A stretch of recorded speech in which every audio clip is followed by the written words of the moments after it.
So I think we're live. Pessoal, primeiramente, boa tarde a todos os participantes que prestigiam, inclusive, esse painel do IBDD. Meu nome é João Marcos Guimarães Siqueira e tenho aqui a incumbência e a honra de tocar essa terceira edição do IBDD Sem Fronteiras. O IBDD, que é um projeto, o IBDD Sem Fronteiras é um projeto que começou no ano passado, cujo propósito nosso é colocar o membro filiado em contato com a comunidade internacional, abordando diversos aspectos relativos ao direito esportivo. Eu vou aqui começar fazendo uma rápida introdução sobre o nosso painel. Hoje a gente vai tratar da nova regulação de agente, editada pela FIFA e já em vigor, ainda que num período de transição até outubro desse ano.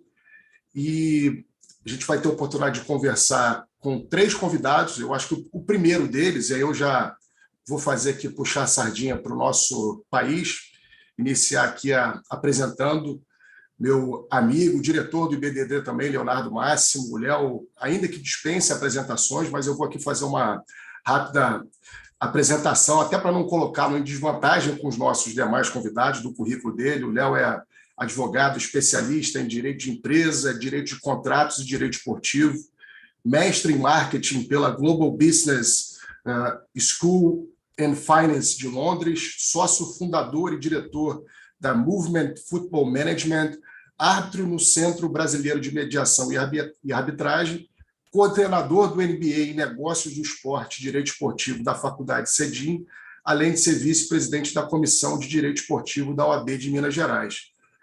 Roberto Branco Martins, também que é nosso outro convidado, advogado holandês, graduado pela Universidade de Amsterdã, cofundador e conselheiro do European Football Agents Association, cofundador e consultor da Associação Holandesa de Intermediários. Roberto também é professor da Universidade de Amsterdã, do curso de Work and Sports and European Employment Law, além de ser também pesquisador da Edge Hill University. E, por fim, nosso terceiro convidado, Samuel Haas, advogado suíço, especialista em direito esportivo, graduado pela Universidade de St. Gallen, especialista também em operações envolvendo compra de clubes por parte de fundos estrangeiros e vice-presidente das associações de treinadores suíços, além de ser também secretário-geral do Grasshoppers Club Zurich. A gente procurou, inclusive, para esse painel do IBDD, dividir basicamente o painel em 4 blocos. E a gente separou aqui, no primeiro bloco, a ideia é passar um pouco por pontos introdutórios da regulação, escutar de cada um a percepção em relação a essas modificações que foram colocadas em prática pela FIFA, né? Entender um pouco mais a reação dos mercados em diferentes países. No segundo bloco, a nossa ideia é destacar pontos positivos e negativos dessa nova regulação, os impactos que a nova regulação traz no cenário internacional, e entender um pouco a intenção e o propósito da FIFA na edição desse novo regulamento.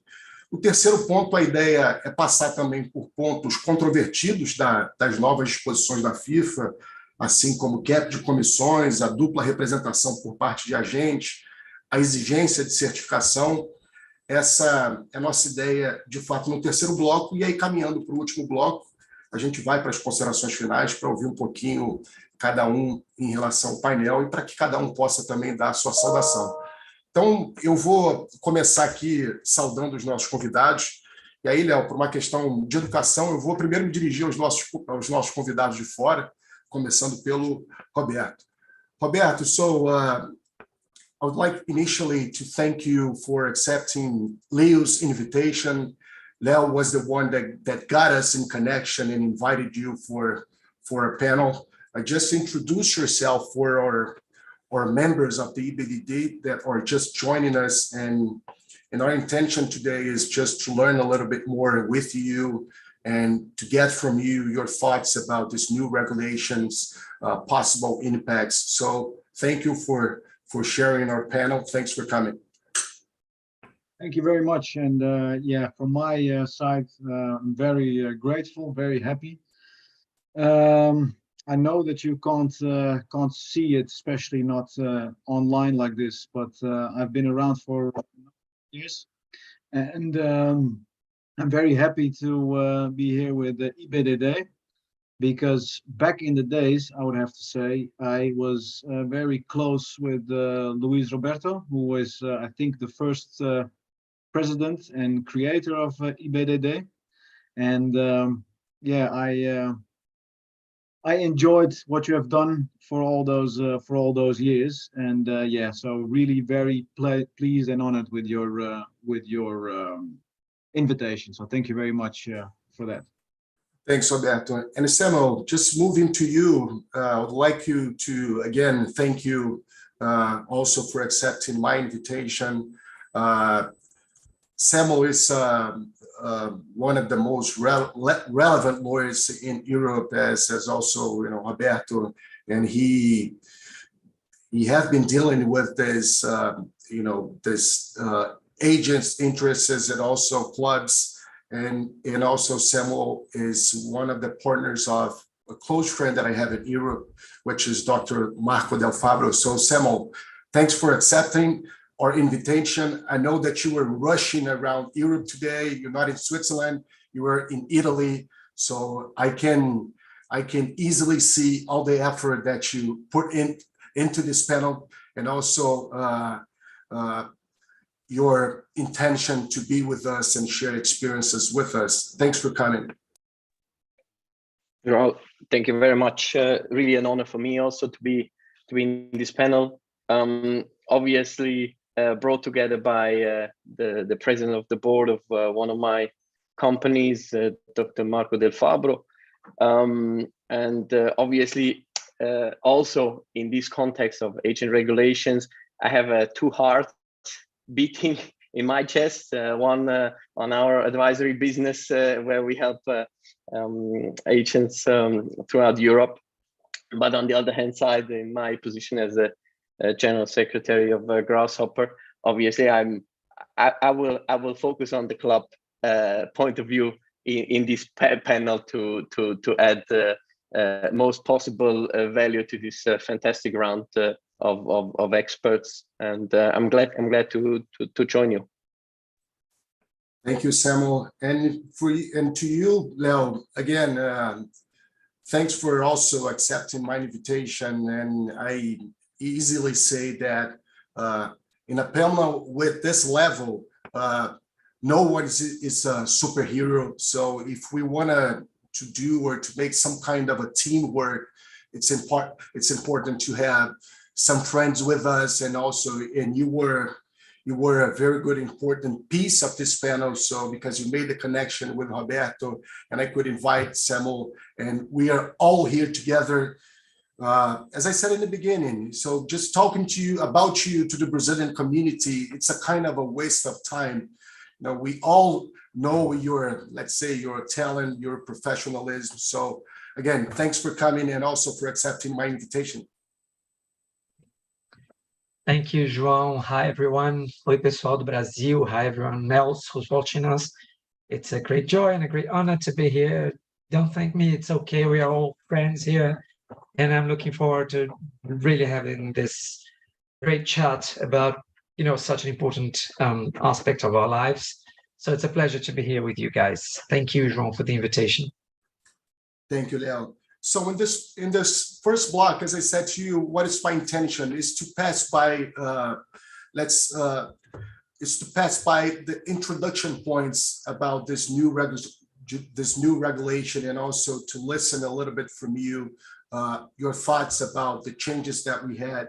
So moving forward, starting with you, Roberto, I was just involving in one article that I wrote to Ibdd, last week, and I was just trying to get some information in the internet, and I found one of your interviews that you were, I don't know if the right word is complaining in the beginning, but you were missing some kind of a communication between FIFA and agents with these changes of the regulation. So just moving to you, could you tell us a little bit more about your initial thoughts about those changes? What is your perspective? Would you share with us just a little bit more your experience? Of course, I wouldn't say that I remember what interview that was, but if I was complaining, then it was me. But I would have to say that if I now put on my hat as a lawyer and counsel for the European Football Agents Association, I do have to say that the initial thoughts when FIFA was intending to re-regulate the profession of agents was actually quite a positive one, because I think we have all, as being sports lawyers in the field of football as well, we have all had the experience that the system with registration in every individual country was really becoming not only very tedious, but practically very difficult as well to organize your work.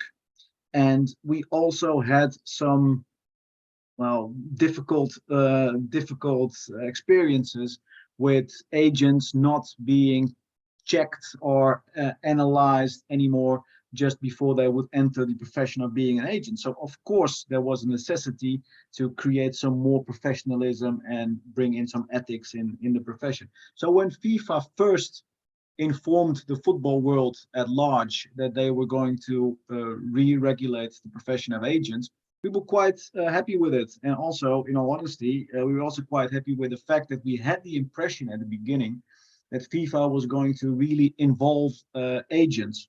And we started off having that impression, but eventually, not eventually, quite quickly, it became clear that FIFA had a fixed mindset already, and that apparently they were really looking into implementing these regulations, including caps, limitation on dual representation. And those two issues at first were the ones that we had the most problem with. We still have a lot of problems with that, with the cap issue, but we will discuss that later, I would assume. But now, if you go more and more into detail under the surface of those regulations, then the initial relative enthusiasm for re-regulation became a bit harsh, because I foresee really a lot of difficulties with these regulations. So to answer your question, João, in essence, we believe that re-regulation is a good thing because the way it was regulated in terms of re-regulating. However, we have a very bad feeling about the proportionality of the choices that FIFA has made in these regulations. We foresee a lot of difficulties, not only for agents, but also for players and for sure also for clubs. Thanks, Roberto. Very important what you said. And just moving to you, Samuel, you heard what Roberto said to us, and I would like to know from you just a little bit more. What's your opinion about the changes that we had, and how did you react when you first got in contact with those new rules? What is your perspective in terms of future? This is what I would like to hear from you. Thank you, João. I would like to have two parts of this answer. The first one is really in the direction that already Roberto was mentioning. If I'm thinking about consultation with the shareholder from the main stakeholder from FIFA, and integrating agents and clubs into the process of the new regulations, from my point of view, again, and I'm saying that as a medium small club in Europe with the great name and a great heritage, but in general the smaller medium clubs are underrepresented in terms of stakeholder representation, because if you look at the ECA, which is the counterparty for a stakeholder of the club side for FIFA, for UEFA, it is only representing really a minority of the clubs, and in general the top clubs playing already European football in Champions League, Europa League, Conference League, and thinking about that, the majority of the clubs playing professional football in Europe, they are not represented by ECA at all. So if you strike any deal with any stakeholder which only represent the minority of the the group of participants, I believe is always a big issue. And again, if you look at the regulations, how they first presented, and the regulation details that came out more and more, you already see that the regulations are obviously not in favor of small and medium clubs, which were already not represented in the right percentage. And there's also a point why we are supporting the Union of European Clubs, which is a new union which represent more small and medium clubs in Europe, and trying to be seen as a real stakeholder, because it's exactly that which already forced ECA, for example, to make concessions in regards to number of participants in ECA. So again, you have the landscape is moving in the regulatory side. On the other hand side, the second part of my answer, I believe that if you look at misrepresentation of agents for minors or young players from maybe more exotic destinations, which need to be stopped, and which need to be a due process in place, that the regulations also bring consequences of and enforcing if in moving forward in such cases. On the other hand side, the extraction of money from football was always a main issue for FIFA, and it was always the point when they stepped in, see TPO, and therefore I think it's a big move in the regulatory landscape, but really a lost chance on consulting with the stakeholder who are really profiting or suffering of these new regulations in terms of finding a solution that really helps the game. One of the FIFA main topics is for the players, right? If I remember right, and I'm sometimes wondering if it's really for the players. Very good and very interesting what you said. And just moving to you, Leo, we've heard Samuel's opinion and also Roberto's thoughts about this new regulation. And so I want to ask you, and I'm going to bring the thing just a little close to Brazil, and that's the question that I want to make. When we talk about the reaction of the market, could you tell us just a little bit more about Brazil? As you work with this kind of activity, how was your feeling in terms about the Brazilian community with those new rules?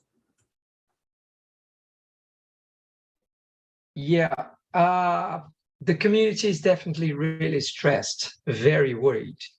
To begin with, for some reason, we have just one point. To begin with, we have the most expensive exam fee in the world. Apparently the fees are not the same in the world. So our fee is 600 euro. Apparently in the Netherlands, it's like 70 euro. So everyone's a bit like, how and why? Also, of course, as FIFA usually does, this is a very Euro-centered, rich Euro-centered regulation.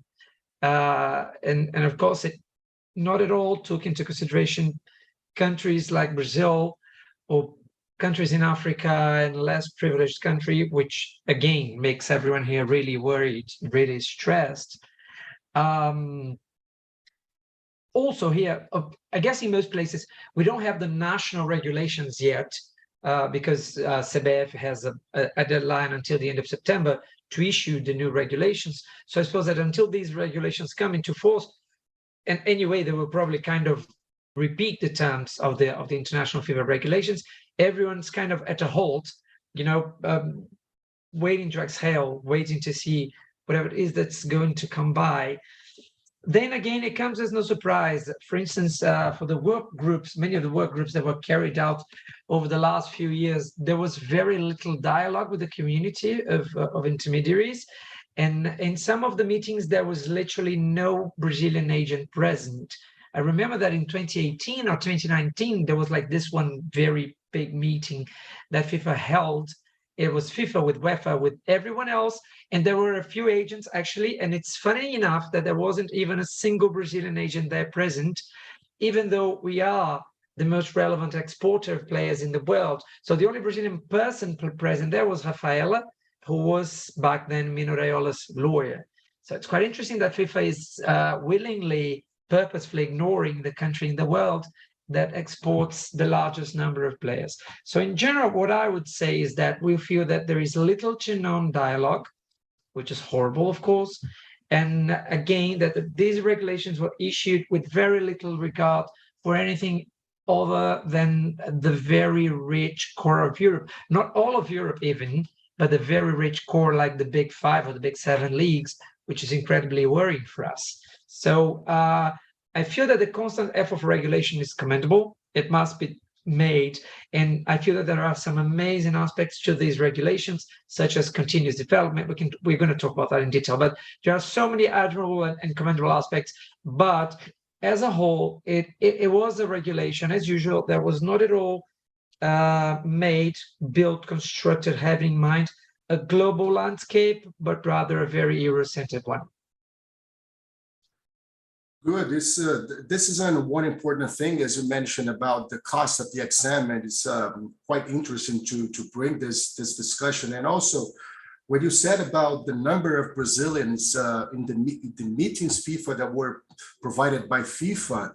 So this is one information that impacts me a lot, because as you said, again, we've been dealing with, involved with the selling of our players, and we are one of the most relevant markets in the world. So this is one information that impacted me a lot.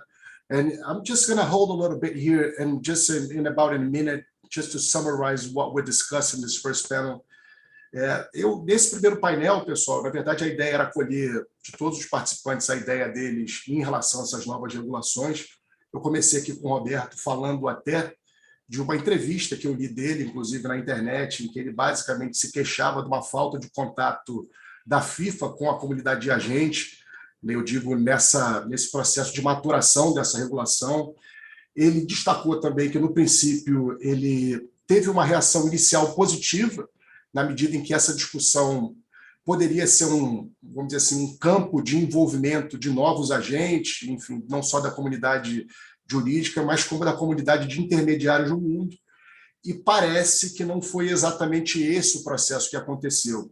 E ele basicamente renova aqui a queixa que fez em relação a essa, vamos dizer assim, essa falta de diálogo, essa falta de maturação dessa nova regulação. O Samuel basicamente trouxe também um ponto de vista muito parecido com o do Roberto.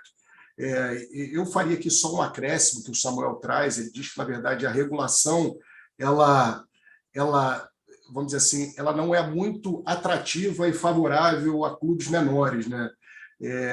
E inclusive, destaca aqui no final da manifestação dele que talvez essa tenha sido uma chance perdida de difundir um pouco mais no mercado o debate sobre essas novas regulações.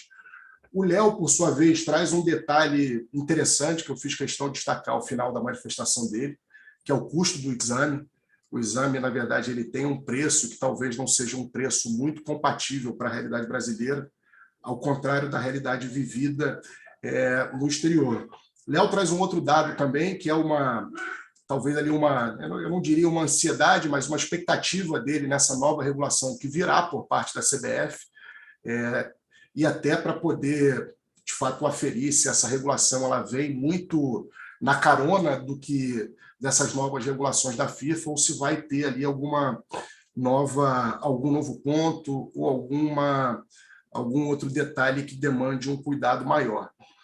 So, guys, as we went through this first block, my intention in the second one is just get the information from you about what are the main changes that we had, and probably the future impacts that this new regulation might bring to the market. And also, I'd like to talk a little bit more about this clearinghouse movement. So, starting from you this time, Samuel, I'm just going to select this clearinghouse issue to talk to you. And when we get the introduction about the new regulation, one thing which is emphasized is a higher transparency in this football market by the institution of the clearinghouse. So could you tell us just a little bit more about how this clearinghouse system will take place in this in this new regulation, and what's your opinion in terms of transparency? Is the clearinghouse will bring to the market a higher transparency for clubs and agents? This is the point I'd like to discuss with you. Thank you, Joao. Also, I really believe that we are here in the first step of 2 or 3 phases that really brings an added value in terms of the clearinghouse approach. If you look at it from a club point of view and implementing all transactions in the football world going through the clearinghouse, including agencies, including transfer payments, and so on, I believe there is a high transparency moving in for a certain period of time. But as we see in European football, the amount of effort put in to find new ways of maneuvering around these any regulation which came in place in the last years has to do with the general mindset in Europe, because the general mindset in Europe, you see that it is most important to have more points, income, transfers, wherever you want to place it, than your direct opponent. And it is away from an American mindset, centralized rights, centralized league, and the power, let's say, of the owners in terms of giving the framework. And therefore, I always feel like this is a try to to copy what in American sports, compliance-wise, transparency-wise, is already in place, and where Europe or the world of football should go in moving forward. And these questions are, as I say, I believe only a first chapter of many of them which need to follow, that we really have transparency. In other terms, if you look at small medium clubs and the clearinghouse approaches on a very basic thing like the transfer fees to be really efficient and timely, because for the small clubs in all the football universe, timely payment is very important. To go through a lot of legal ways, even with the best lawyers who are already present here in this panel, is just costing time. And obviously, in this highly dynamic market, this is something that you can follow. And I have to say, from a point of view of a small and medium club, it makes sense. On the other hand side, I really believe that the clearinghouse implemented as a one-stop shop for the whole football universe, yes, it is transparent, but I just feel like the amount of effort that will be put in as a robbery and police chase, that who finds new ways in order to exclude, because discussions are already ongoing on areas that are not covered in the current jurisdictions or in the current regulations that are out.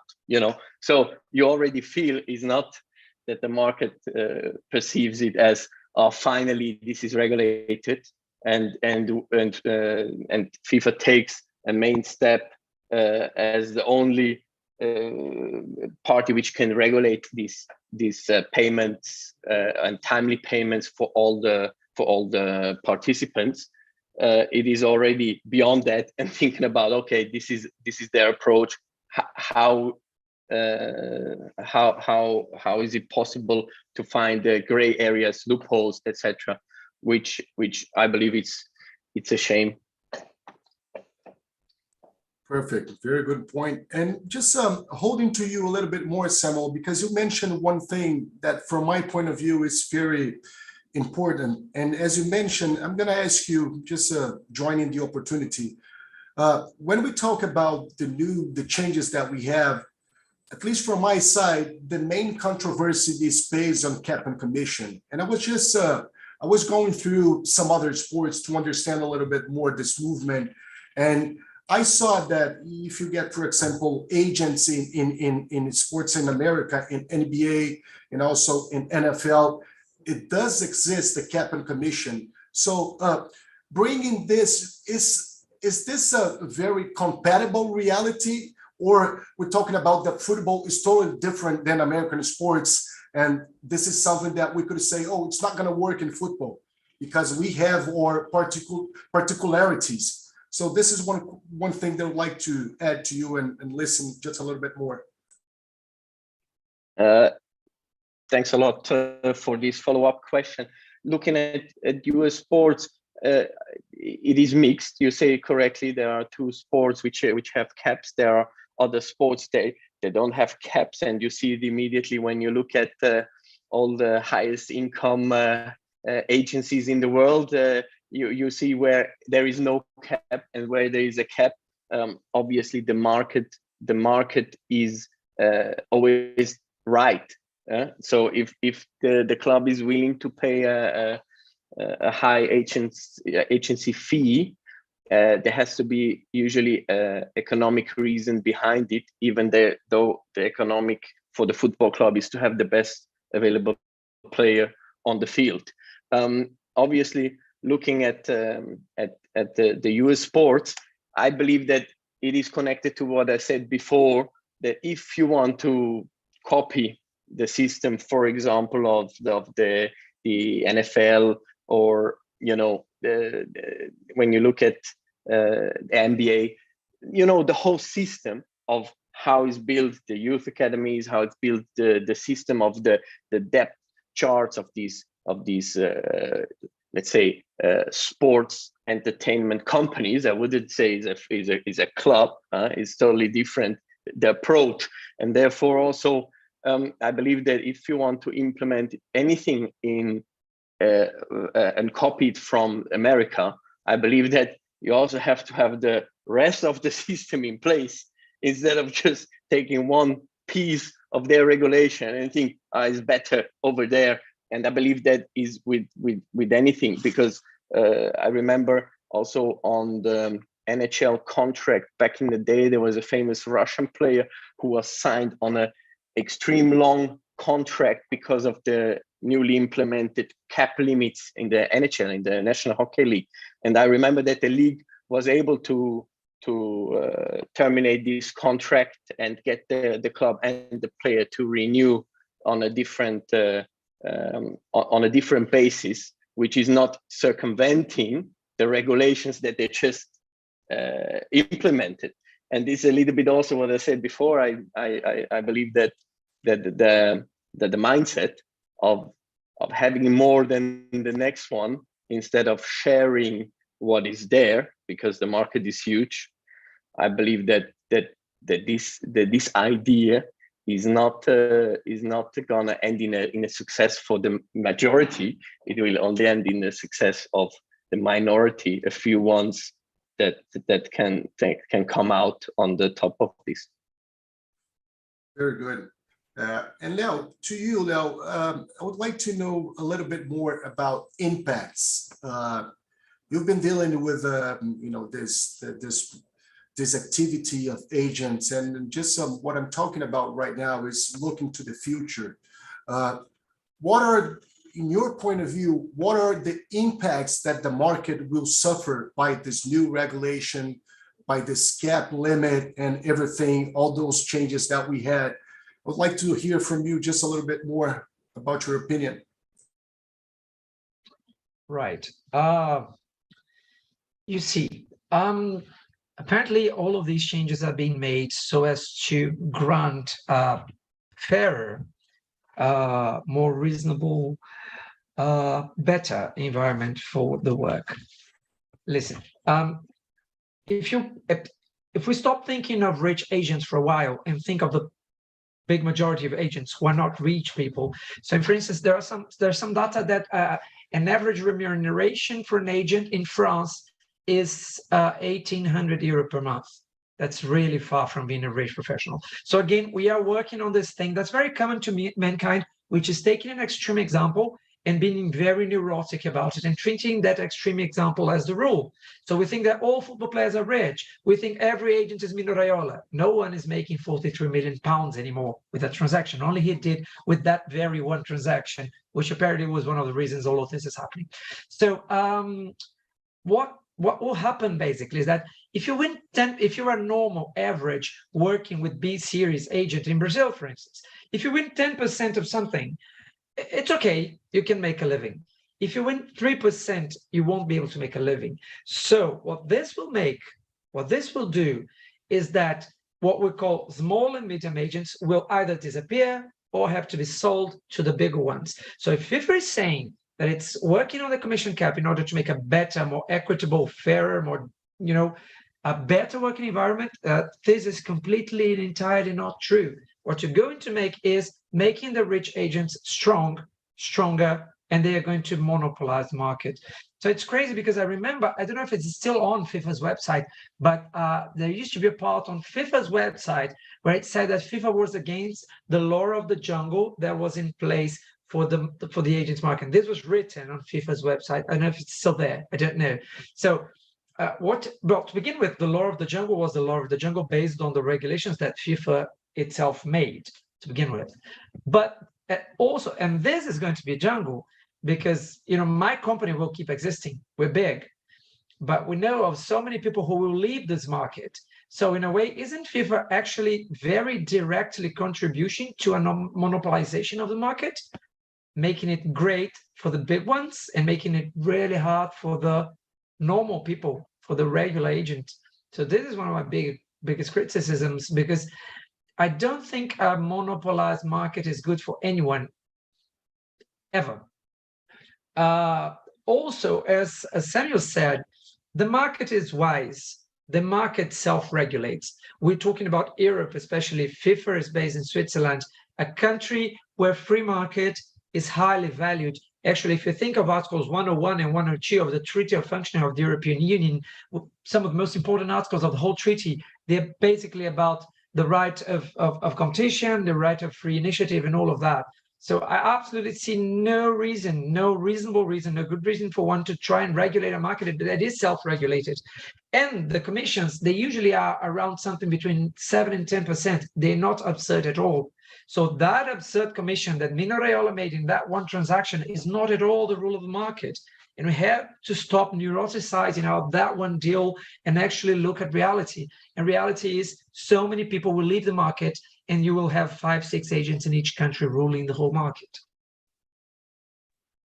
It's a very good view about the future. I don't mince words. I'm very straightforward in my words. And I'm saying this here, but I already said these very same things to Vilas Boas, to Emilio, to all of the people in charge in FIFA. So they do know what I think. Perfect.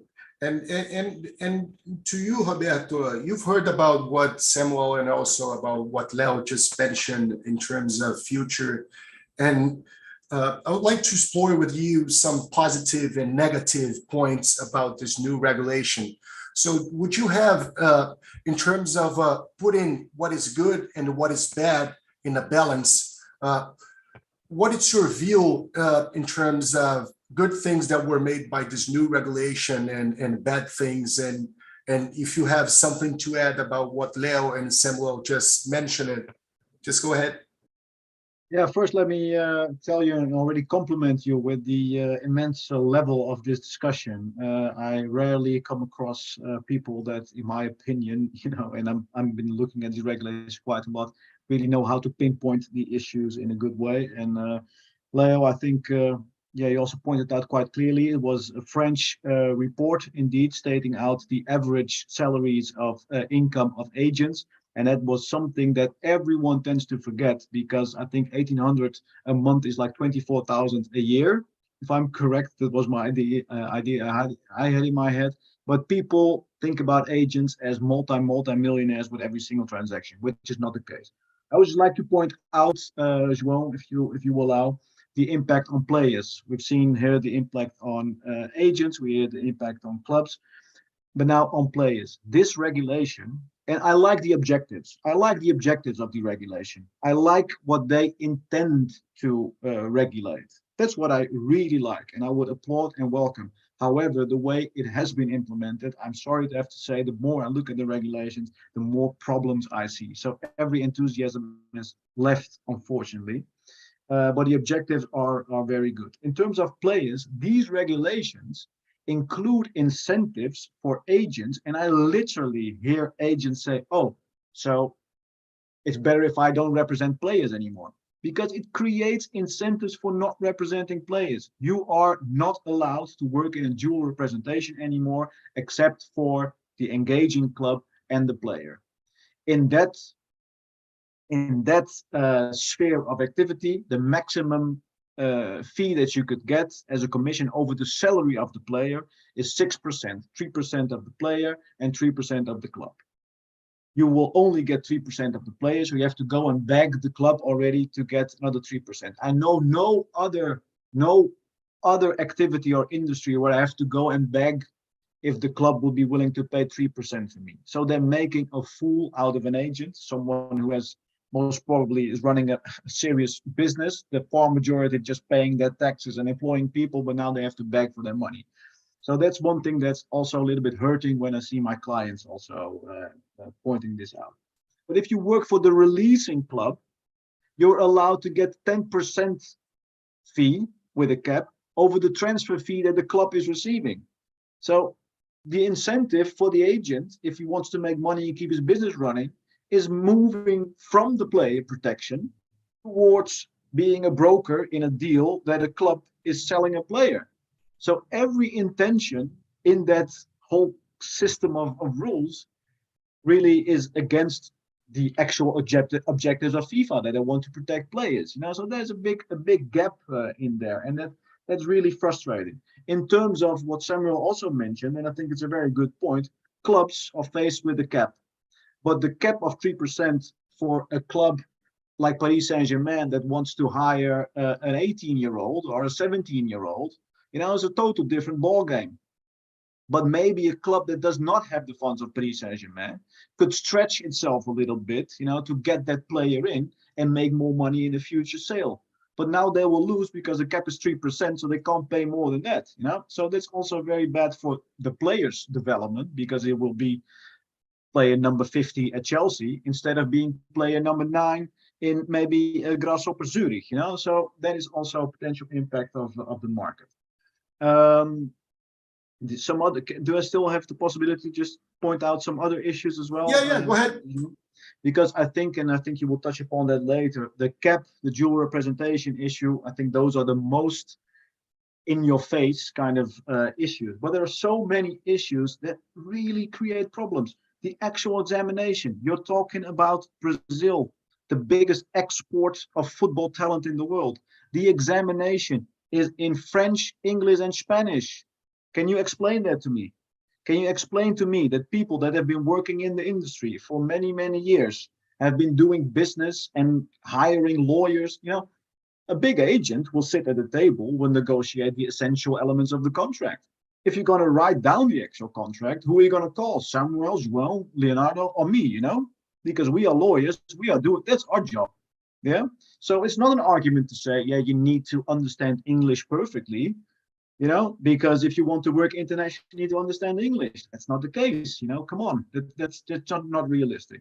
And it's also the fact that in order to work in Brazil, you would need a license from FIFA, So every national association needs now to implement FIFA's license. We thought, hey, what a good idea. This is an example. Hey, what a good idea. Harmonious system, But if I only work in Brazil or if I only work in China, I still need the FIFA license. And if I'm Chinese, then I need the license in English, Spanish, or French in the examination to work in a country where no one speaks that language. So I can go on for quite a while like that. And another issue that I also like to point out, which is interesting, I tell agents sometimes, these regulations, if you open the door in the morning and you step out, you're in breach of at least one of the articles of the regulations, because there's so many hidden things. To give you an example, an approach of a client, potential client, an approach can only be done by a football agent. And that's the person that has to have the examination. If FIFA would have an idea how agencies function, they would know that in 99 of the 100 times, the people that are approaching clients, potential players for the first contact with parents or not the actual licensed agents, you know, there's a structure in an agency normally, you know.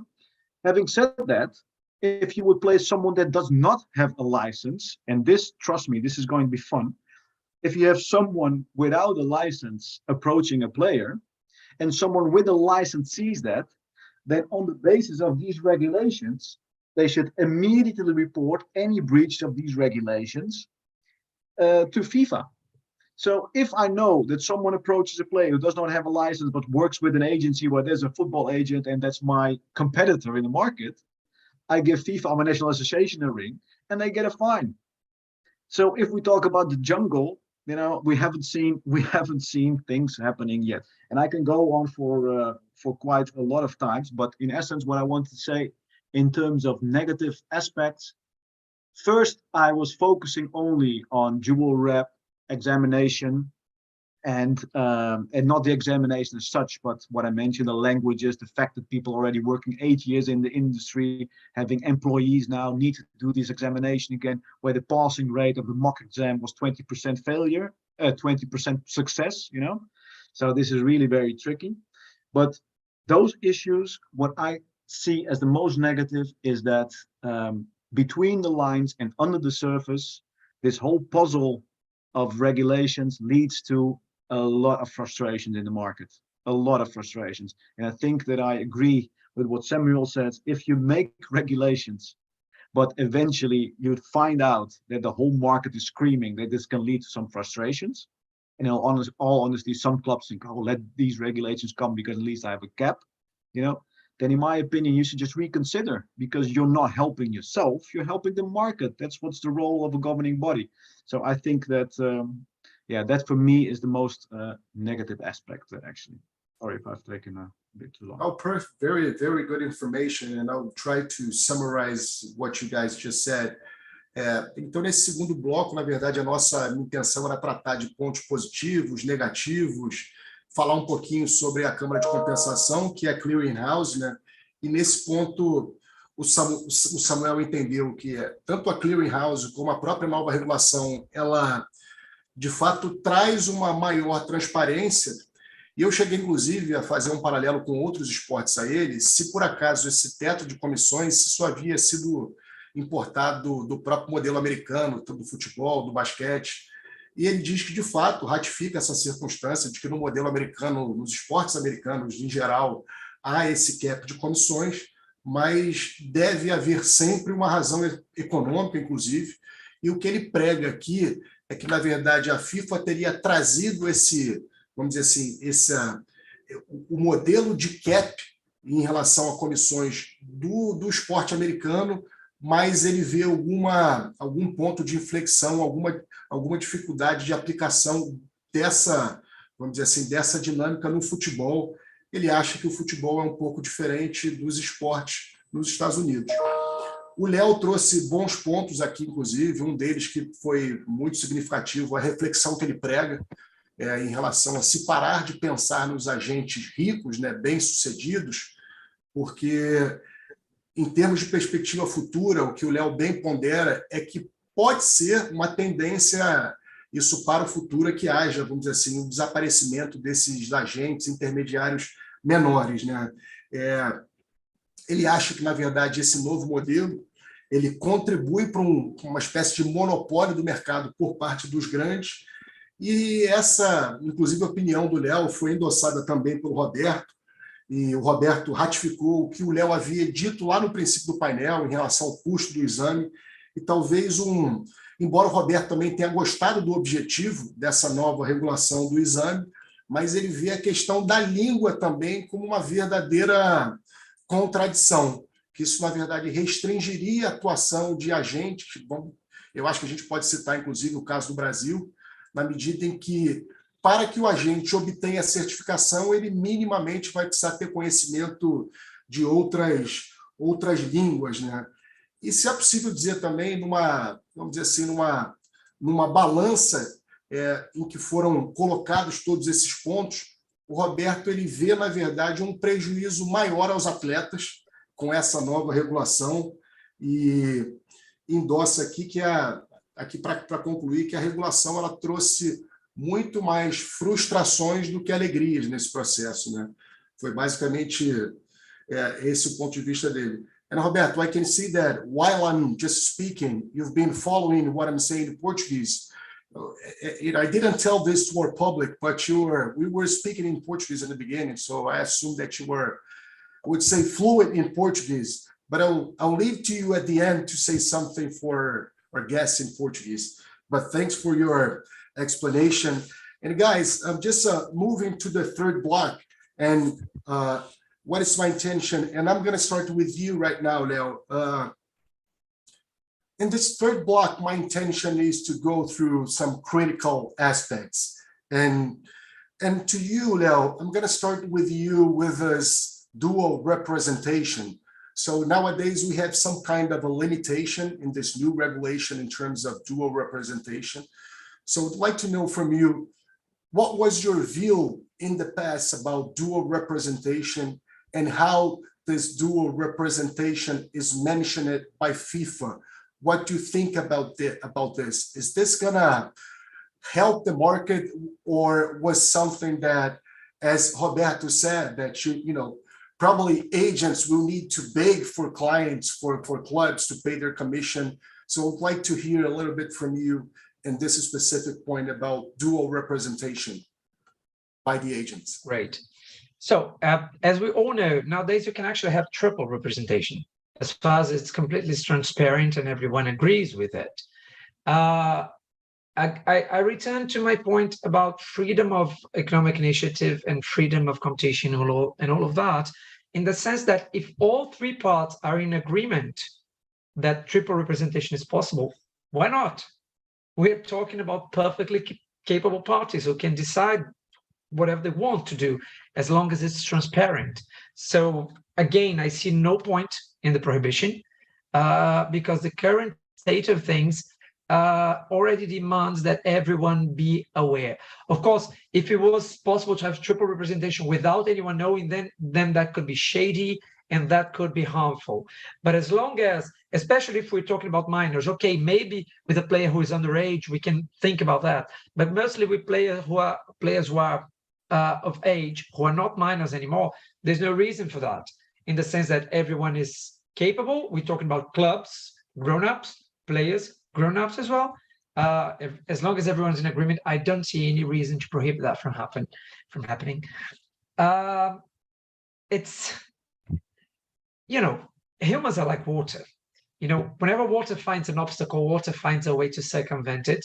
So I think that by imposing all of these limitations, FIFA might actually be stimulating people to learn new ways to circumvent them, overcome them. And people will do that, as they have been doing with everything else in the history of mankind. So that's one thing. Roberto said something very important.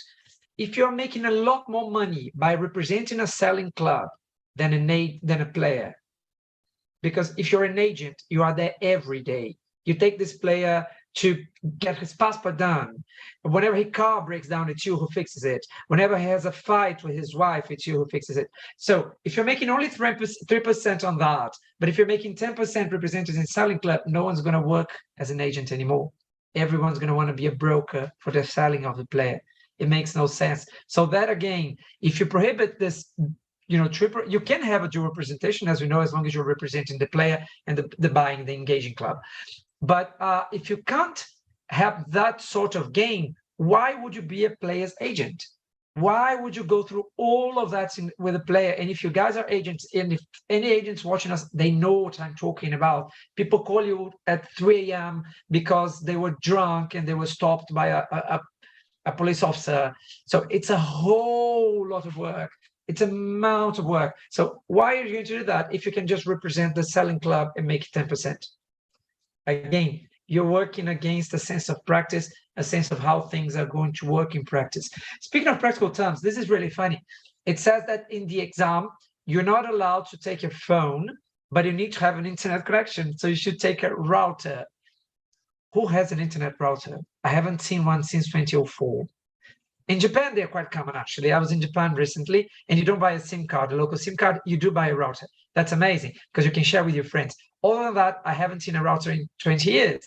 So I try not to be, a jerk about these things, but it's just that this is so far from reality.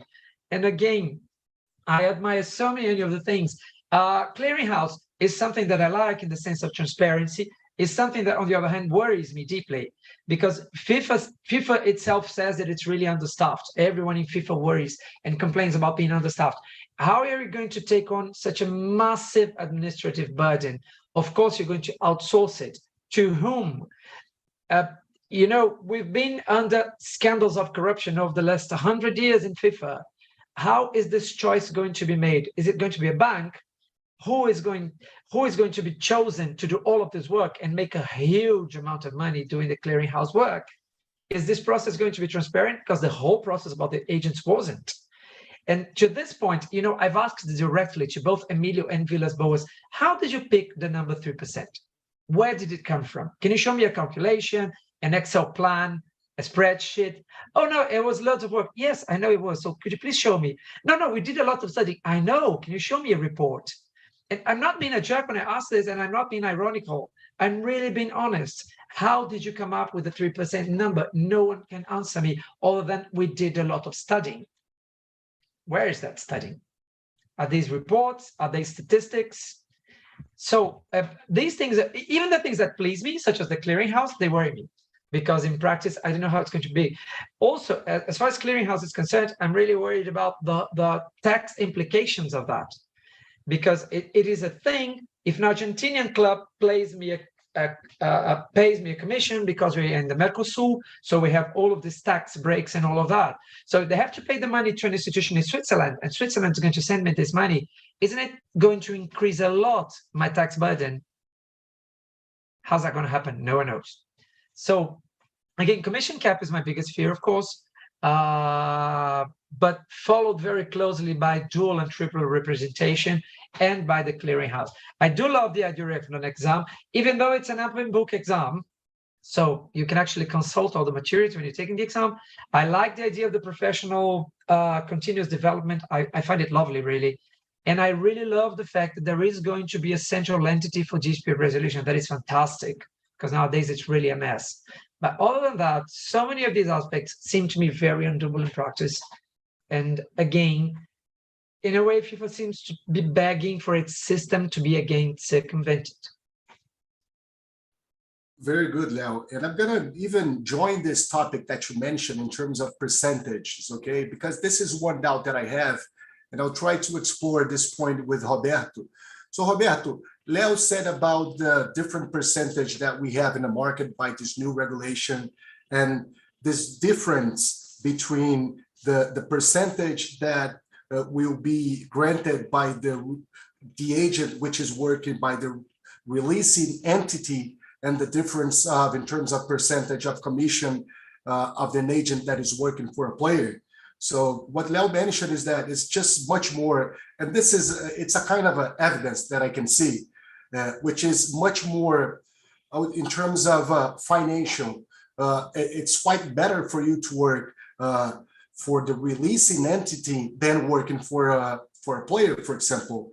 And my point is, Leo said they didn't show to us what was this study in terms of percentage. How did they get to this 3% percentage by agents that are working for players, and how did they get to this 10% percentage, which is due and granted by the agent that will work for the releasing entity? And I have another point about that 200,000. You know, this limit. How did they got to a conclusion that 3% was, let's say, an unusual percentage to be absorbed by the market? And what were the elements that took FIFA to that 200,000 limit for you to measure the percentage? And how we did get into this 3, 6, and 10%. What were the bases to get in those numbers? Well, in all honesty, I wouldn't be able to tell you because we weren't properly consulted as agents. So that's the first point. But the second point that I would like to make is that I would join also Samuel's remark in terms of the 3%. You mentioned that in an earlier talk. I think they've read it at the NBA and said, okay, there is a cap at the NBA. But I really like to underline also what Samuel said. The NBA regulation is made by means of a collective bargaining agreement. The structure for a collective bargaining agreement has been laid down, you know, in a democratic manner by means of national acts that have came to the surface, you know, via a very good process of checks and balances to create national laws and legislation. So it's not a private entity based in Zurich that's basically not more than a local tennis association that is creating these rules that will have such an impact on a worldwide level, you know. So you will have to show, if you want to limit the freedom to carry out a profession while you are carrying out a de facto monopoly, you need to come up with a very thorough justification. The mere fact that we are now asking questions to each other, where did they get these numbers from? And Leonardo is saying, I've never seen the study. That's unheard of. You can't do that. It's impossible that on the basis of some sport specificity that leads to autonomy, you know, that this autonomy goes that far that they will be able to limit a free profession. So in terms of where those numbers come from, we don't know. We don't know where those numbers come from. In terms of the $200,000 that was included in the letter drafts of the regulation, because in the first one it wasn't, there was pressure of FIFPro's side. FIFPro's side, FIFPro mentioned that at least there would have to be a certain protection of the player, and that up until 200,000 the club could pay on behalf of the player, and that up until 200,000 the fee would then be 5%, you know, also to not limit those players too much for not having agents, because it's quite clear that 3% of $200,000 is quite difficult to pay the bills for the agent. So that's where the $100,000 come from. And in terms of the fees, the only reports I know where there's something mentioned about fees, and I made a calculation also once for the Premier League, because in the Premier League they've mentioned they have published the collective, like every association, collective of fees, and I put that next to the transfer fees and the salaries, you know, and then it was, I think, between 7 and 8%, you know, like an average. So to choose 3% is a little bit awkward. And then again, you can say, okay, but it's 6%, but then you have to beg at the club, you know, that creates also difficulty. The 10%, I have no clue. I have no idea why they have included this possibility to put more pressure on the player. So we don't know yet. Don't know that. Yeah, so in terms of that, we can see a lack of information. Jean mentioned something also about the dual representation, just to react also on Leonardo and leave enough time for Samuel. We'll try to do it in 2 minutes. Interesting thing, dual representation. Please keep in mind that after the Bosman case, FIFA itself created this system of transfers. Yeah, they have created this. They have created a system where there are contracts of 5 years maximum, and transfer fee is the mid-contract breach. That is where the transfer fee comes from. They have actually put some extra pressure within their own regulations, saying that the core objective of the transfer system is contractual stability. Stability sounds as something very positive, but basically it's a chain around the neck of a player. We all know Article 17. We all know that as a player, if he unilaterally terminates a contract prior to the end date of the contract, he will not know what huge figure will be hanging over his head, you know? So he will not do that, especially if you know that the club is also liable to pay the damages, which can be huge, you know? So that system, coming back to that system creates a future income for a club. Yeah, because you know there's no player with a bit of quality that will stay for the total duration of 5 years. So you will know there will be a termination in the middle. So isn't it logical that if you are a selling club that wants to make a lot of money out of those clauses, you know, isn't it logical that you involve all parties in that? Because the player needs to be aware under what conditions a club might be willing to pay him a higher salary. If you already agree in advance under what conditions, you know, maybe couple of bonuses will be triggered if he remains at the club for 3 years, you know? So it is a game where everyone is involved. So now to say, hey, we take out the dual representation just like that, because we want to avoid conflicts of interest. I understand the conflict of interest. I understand if you work for two people and the other one can pay you more than the other, you know, that you might have the tendency to work with the other. But if there is a system where everyone consents in a written form, you know, that they see no conflict of interest and they see this as a joint collaboration with clubs I've spoken to, smaller than the size of grasshoppers, you know, they've mentioned the ideal way of working with an agent is that we have a joint project. Clubs think like that. They think we have the agent and we have a joint project because we have to play in now for a relatively okay amount of money. But if we break the bank when we sell him, everyone will profit a little bit because we have made this possible all together, you know. So you're taking away that characteristic of the market by creating this ban on the dual representation, especially in the future sell of a club. Because for 3% from the club side, why would I negotiate 3% and only get it over the player's salary if I leave the club then with a potential huge amount of money because the player is staying just as long as they can get the optimal amount for him, you know? It just doesn't work. It doesn't fit in what the practice does, you know, and that is a difficulty sometimes. So that was what I would like to bring in. Very nice information. And Can I add something? Yeah, perfect. Go ahead. Still on the 3%, I just remembered that FIFA made this study saying that the figures, the amounts being paid as agents' commissions are much higher than those being paid as solidarity mechanisms and training compensation. What's the point? Why are they comparing these two figures?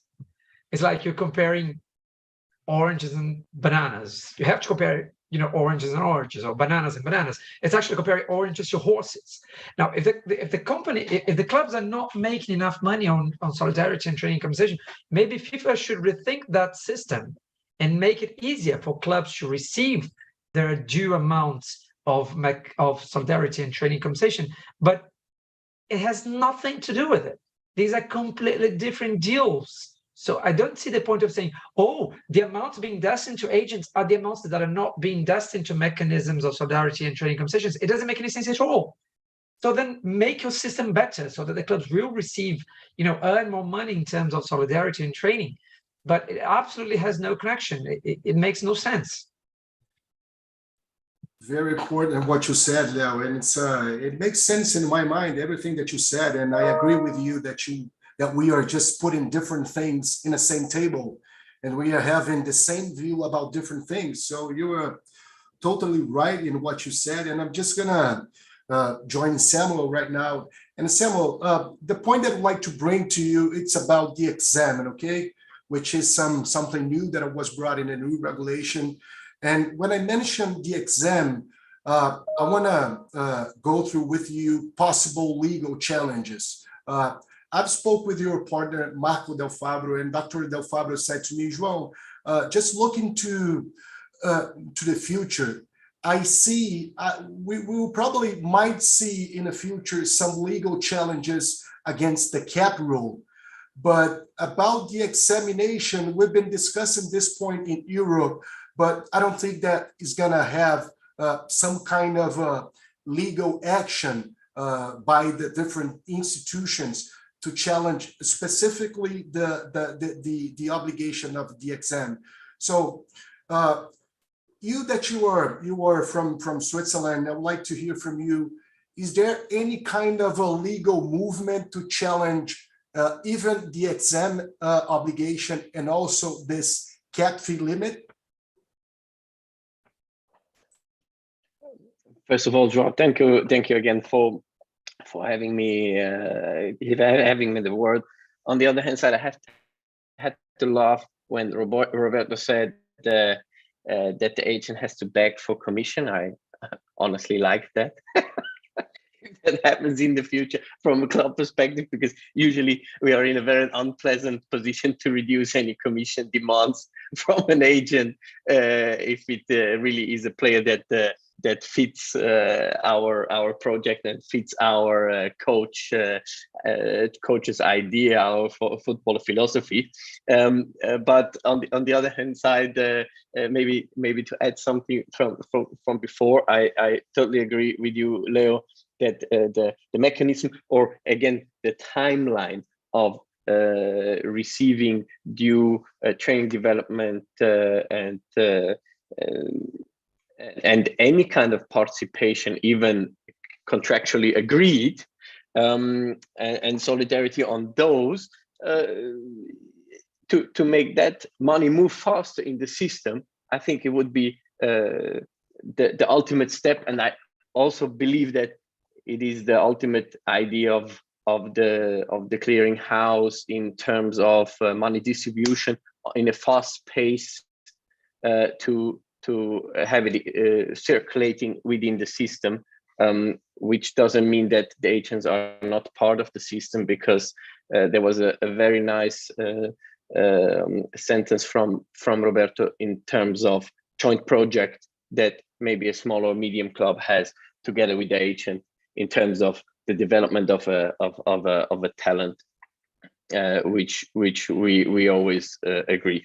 On the other hand side, on your question, João, as you know, Dr. Marco is taking care of that specific legal topic, and therefore I was not involved in the last few weeks on the recent development of approaches from stakeholders towards us, i.e. Dr. Marco, in terms of an approach against the examination itself, to make it to make yourself part of the agent community, which then with the registration comply with all the regulations in place. And I remember when the agency union announced to the Swiss members that they shouldn't be fast forwarding the examination, because it's not just to do the examination, it's also you are accepting all the rules set around the examination, which then again there are ideas of moving against it, but most probably not only in Swiss part, most probably Roberto there is maybe a little bit more involved on. And Roberto, would you like to add something in terms of movements of legal actions by the institutions in Europe against the cap fee and also the obligation of the exam? Yes, I can say that from EFA side, we are in coordination of a number of litigation processes. And I could say that things are being also in process in England. Due to the nature of that litigation, I can't say too much about that. In the Netherlands, we have the first hearing, and I think that's going to be the first hearing of all the cases that have been now put forward on the 17th of April. And it's going to be, I still have to struggle with the English word, I think it's preliminary injunction. So we are trying to block the impediment of the regulations now, especially the examination indeed and the fee cap. And then we will go and have a case on the merits. And eventually we hope to get to the European Court of Justice as soon as possible. So I consider that to be the main case from EFA's perspective. We have a case in Spain where a grouping of 25 of the biggest agents got together and they intend to create a civil case, but also an arbitration case.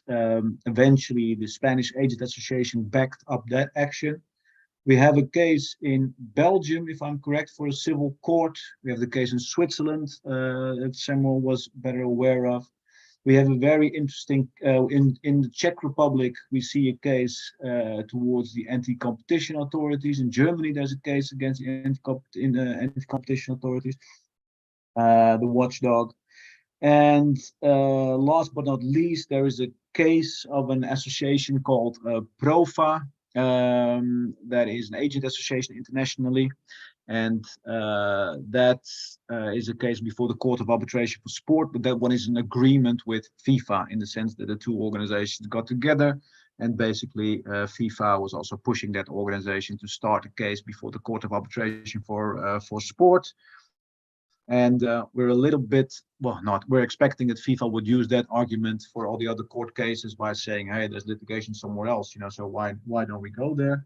I have a very good feeling in general about the Court of Arbitration for Sport, but I have some doubts in relation to this case.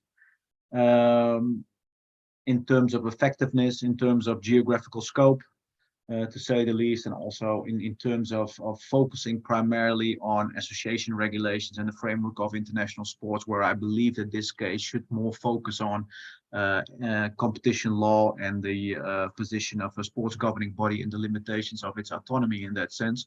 So I'm sorry to have, again, such a monologue, but if you ask what cases are pending, then these are the majority of cases that are currently pending. So from various angles, you see that litigation has been initiated.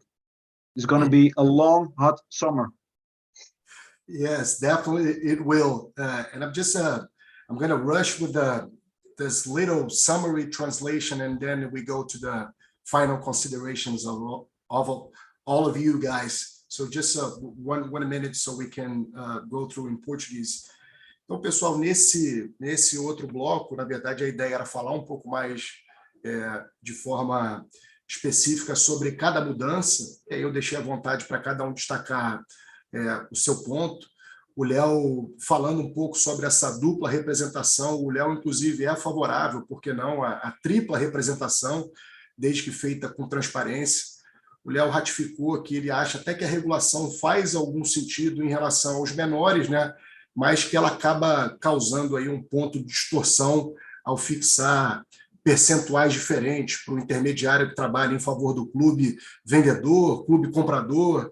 E um outro ponto que o Léo traz, inclusive, é a dificuldade, talvez, de tributação no futuro, por conta... E aí o Léo faz até dá um exemplo aqui de um jogador envolvido numa operação entre clube argentino, clube suíço e um intermediário brasileiro, e ele destaca aqui, talvez, essas possíveis, vamos dizer assim, confusões em relação à tramitação.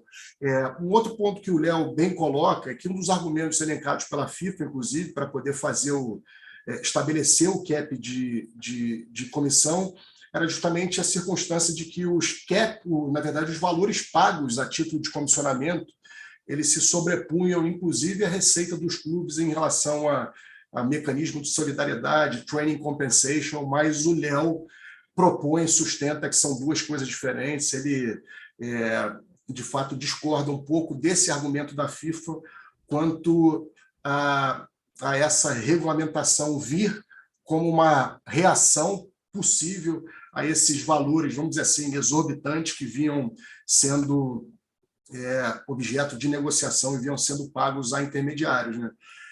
Eu, inclusive, quando passei a palavra para o Roberto, uma das questões que eu fiz questão de destacar justamente esses percentuais, qual é o estudo matemático que se teve, o que se foi feito com o passar do tempo para chegar nesses percentuais de 3%, 5%, 10%.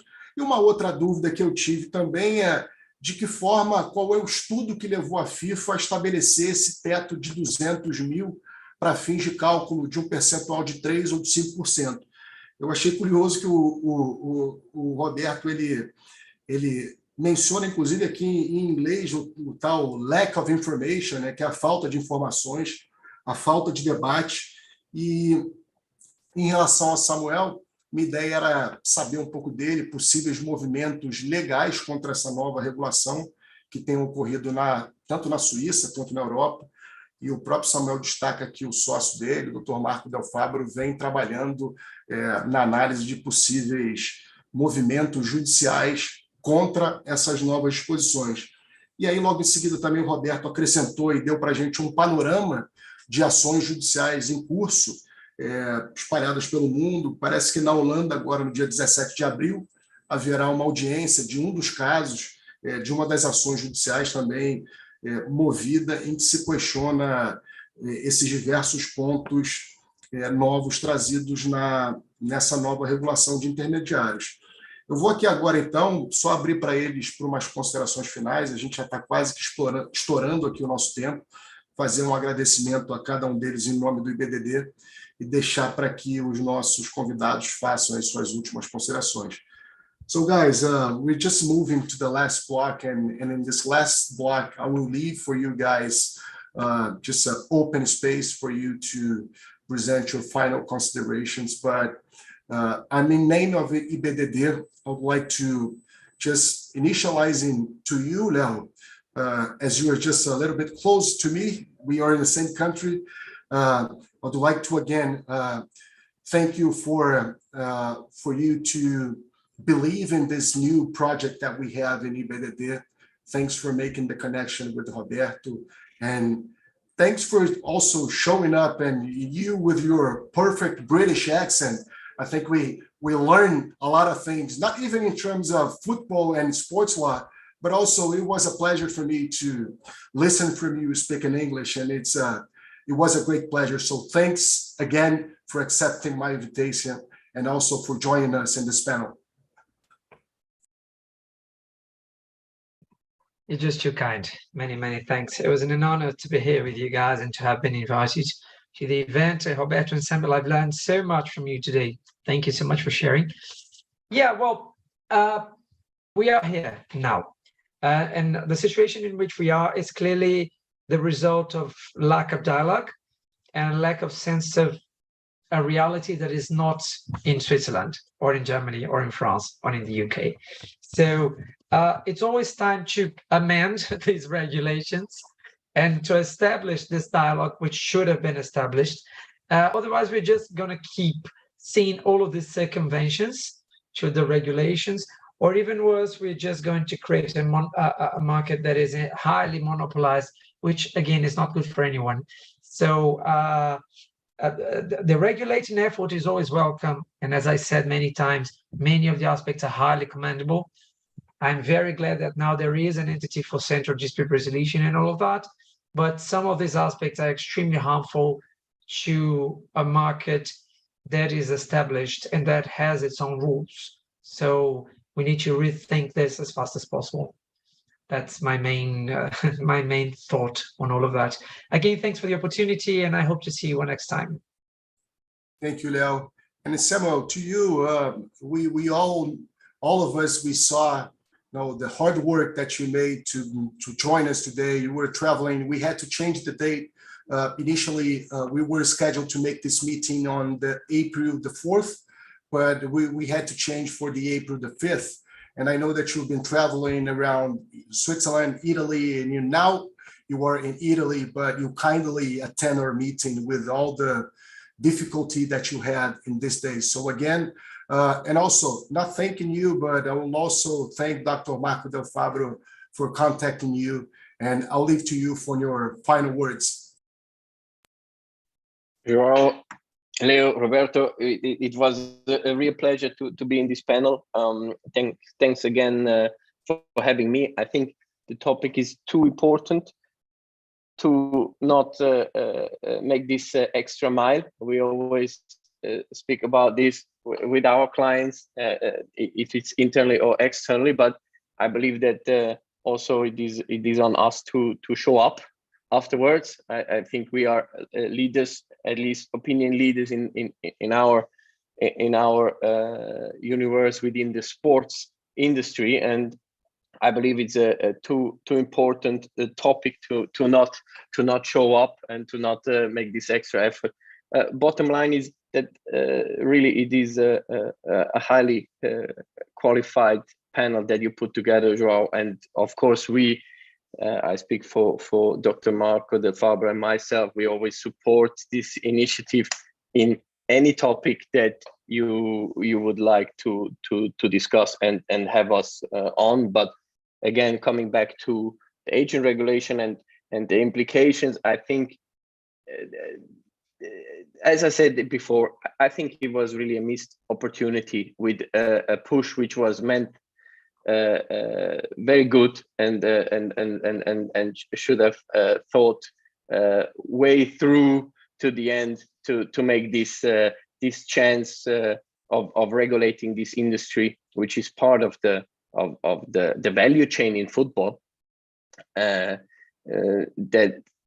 That regulation make work for everyone in the most beneficial way, and I really believe that this at the moment where we stand is a missed opportunity. And I hope that this consultation process will be again revived, or at least really initiated with the real stakeholder of this fantastic sport, of this incredible business that it is these days, when there are some legal actions maybe we're able to push through to get FIFA to rethink that regulation, to make it work for all the stakeholders, which are all giving their parts to this global success that football is.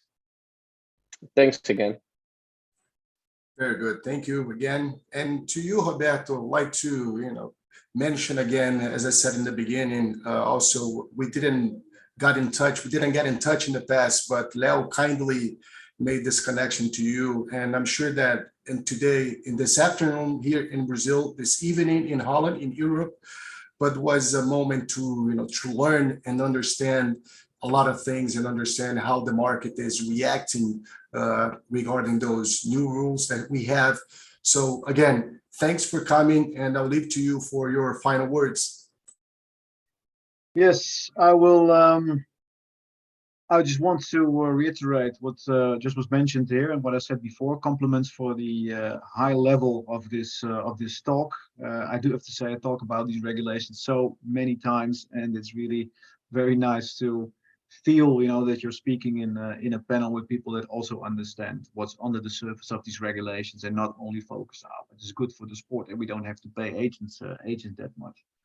I would have to say that as a final consideration, it's a paradox and a frustration.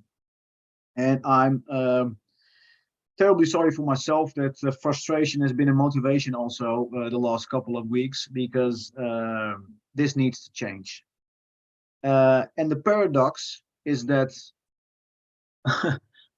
I recall press releases where Mr. Infantino was constantly underlining that we had to avoid that money would leave football by the payment of agents. It leads me to think two things. First, okay, if money leaves football, then agents are apparently also, in your view, outside of football. So where do you get the legitimacy from to regulate something that's outside of football? But I leave that for another discussion.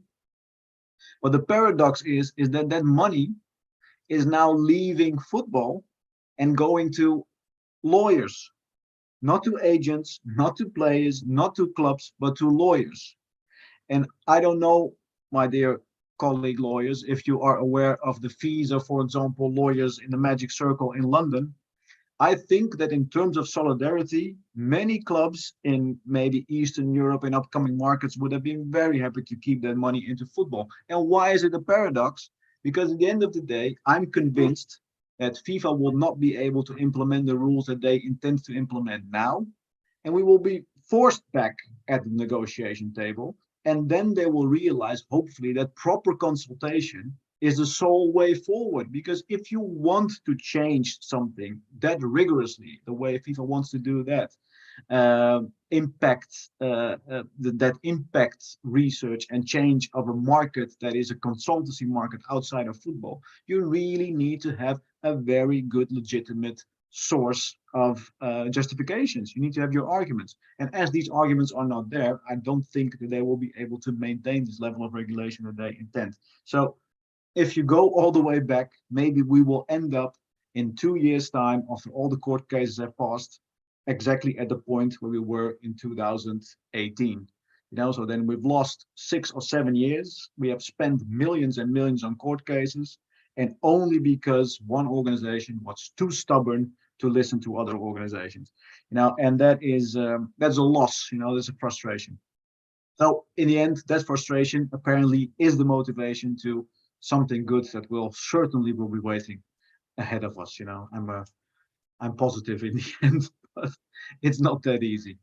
So I want to thank you, and as you mentioned, Marcos, vou fazer em português. Muito obrigado. Português de Portugal, portanto acho que é melhor também para as pessoas que estão aqui agora a ouvir. Maybe better in English, because somewhere no one understands Portuguese or Portugal in Brazil. You know, you can better speak in English. So thank you, gents, for this excellent afternoon. Thank you, Roberto. It was a great opportunity. I'm very honored to be part of this panel and part of this initiative of our institute in Brazil. So I'm just gonna, in my case, I'm gonna present my final words in Portuguese for us to end this rich panel that we had. Então, pessoal, eu queria aqui, em nome do IBDD, agradecer pela oportunidade, pelo painel. Eu acho que foi uma oportunidade muito interessante para a gente colher experiências de outros profissionais de fora e trocar um pouco de experiência. O propósito do IBDD Sem Fronteiras é sempre esse, trazer a comunidade estrangeira para perto do IBDD aqui no Brasil e a gente conseguir, vamos dizer assim, com pessoas de relevância no mercado, trocar informações e trocar conteúdo, que é o mais importante e é o propósito do nosso instituto. Então, muito obrigado. Em nome do IBDD, eu encerro formalmente esse painel. E aí, Gabriela, se você puder terminar a transmissão ao vivo e renovando aí o meu agradecimento a todos. Fiquem ligados nas redes sociais do IBDD. Até o próximo evento, gente. Thank you very much. Again, I hope to keep in contact, gents. I will send you an email over. Cheers. Yeah. Bye-bye, guys. Bye-bye. My pleasure. Bye-bye. Bye bye. Thanks a lot.